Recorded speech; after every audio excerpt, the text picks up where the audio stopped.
या गुस पाकल मदद, आए मेरी कमर। अस्तगफिरुल्लाह। या अल्लाह पाक इन मुशरिकों को हिदायत दे। ये मुशरिक किसको कह रहे हो आप? जब गैरुल्लाह से मदद मांगोगे तो मुशरिक ही कहूंगा ना, हाजी साहब तो नहीं कहूंगा। यार भाई 1 मिनट खामोश हो जाओ यार, आप लोगों ने क्या बातें शुरू कर दी हैं यार अचानक से। नहीं नहीं नादिर भाई रुके जरा, मेरे से गलत बात बर्दाश्त नहीं होती। अगर मेरे सामने कोई शिरके अल्फाज बोलेगा तो मैं चुप नहीं रहूंगा। यार तुमने शिरक की फैक्ट्री खोली हुई है, शिरक का मतलब भी पता है कि क्या है? पता है पता है, अल्लाह के सिवा किसी गैरुल्लाह से मदद मांगना शिरक है। क्यों नादिर भाई? देखिए माज भाई, शिरक है या नहीं है इसके ऊपर तो हम बाद में बात करेंगे, लेकिन देखिए माज भाई सबसे पहले तो ये बात करने का कोई तरीका नहीं। और दानिश भाई आप भी जरा रिलैक्स हो जाए और तसल्ली से दोनों भाई मेरी बात सुने। शिरक कहते किसको है, सबसे पहले तो आप इसमें फ़र्क समझें कि शिरक कहते किसको। ये जहन में रखिएगा कि अल्लाह तबारक व तआला की ज़ात और सिफ़ात में अल्लाह जैसा ही किसी दूसरे को खुदा मानना, किसी दूसरे को इलाह मानना, इबादत के लायक समझना, रब मानना, अल्लाह मानना, मेरे भाई ये शिरक है। हाँ तो मैं भी तो यही कह रहा हूँ। मदद करने वाला कौन होता है? अल्लाह ताला। अगर किसी और से मदद मांगेंगे तो इसका मतलब माज़अल्लाह उसको अल्लाह के बराबर कर रहे हैं आप। इधर देखना जनाब जरा मेरी तरफ, आप कह रहे हो कि अल्लाह के अलावा किसी से मदद मांगना शिरक है, ऐसे ही है ना? तो ये जो उमर से आप उस दिन 1 लाख रुपए मांग रहे थे, ये अल्लाह या गैरुल्लाह? अस्तगफिरुल्लाह अस्तगफिरुल्लाह, जाहिर है गैरुल्लाह है। फिर तो आपके फतवे के मुताबिक ये शिरक हो गया, क्योंकि वो अल्लाह तो नहीं ना, गैरुल्लाह है, और आपने गैरुल्लाह से मदद मांगी।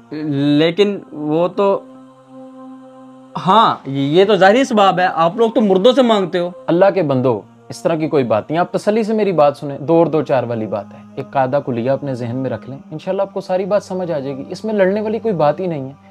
ये जहन में रखिएगा कि हम अल्लाह तबारक व तआला के जो औलिया कराम हैं, जो उसके बरगुज़ीदा बंदे हैं, हम उनका जितना इख्तियार मानते हैं वो अल्लाह तबारक व तआला की अता से मानते हैं। अल्लाह ही हकीकी मददगार है। लेकिन एक बात जहन में रखिएगा माज भाई कि अल्लाह तबारक व तआला ही मददगार पैदा फरमाने वाला है। अब आप देखें ना, अगर आप जाती और अताई का फ़र्क समझ जाएं तो झगड़ा ही ख़त्म हो जाता है। अगर मैं आपको कहूँ कि माज भाई क्या इस वक्त आपके कपड़े पाक हैं, तो आप कहेंगे जी नादिर भाई बिल्कुल पाक हैं। लेकिन मैं अगर इस पर आपको ये दलील दूं कि अल्लाह कुरान पाक में इरशाद फरमाता है कि अल्लाह पाक है, अब आपके कपड़े भी पाक हैं, अल्लाह भी पाक है, तो क्या ये शिरक हो गया?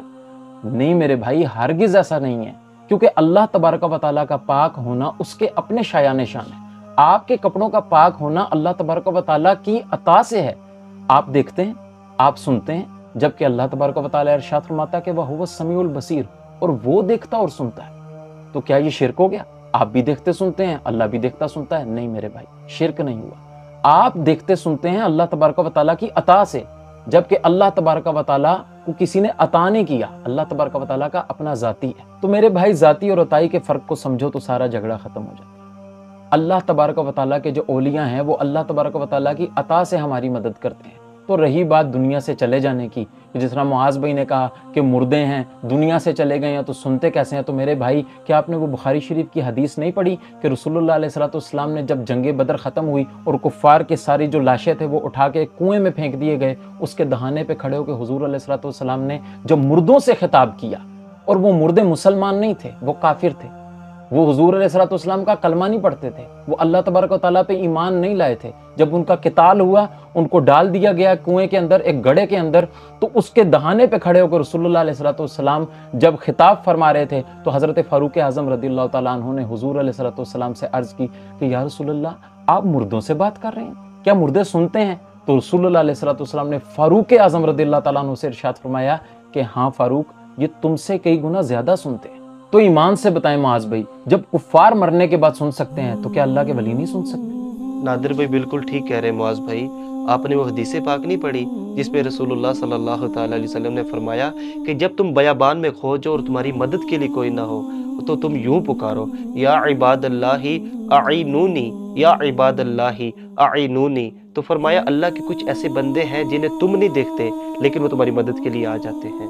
तो मुझे ये बताए रसूलुल्लाह सल्लल्लाहु अलैहि वसल्लम क्या शिरक की तालीम देंगे? जी मुआज़ भाई, दानिश पे बिल्कुल दुरुस्त फरमा रहे हैं। रही बात अल्लाह तबारक व तआला से डायरेक्ट मदद मांगने की, तो आप मांगे ना, आपको किसने मना किया डायरेक्ट मदद मांगने से? हम भी अल्लाह तबारक व तआला से डायरेक्ट मदद मांगते हैं, लेकिन हम अल्लाह तबारक व तआला के औलिया से मदद मांगने को शिरक नहीं समझते।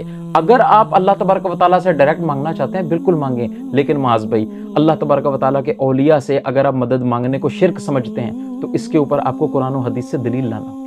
अच्छा अच्छा अच्छा अच्छा, नादिर भाई, इसका मतलब सारा मसला ज़ाती और अताई का है।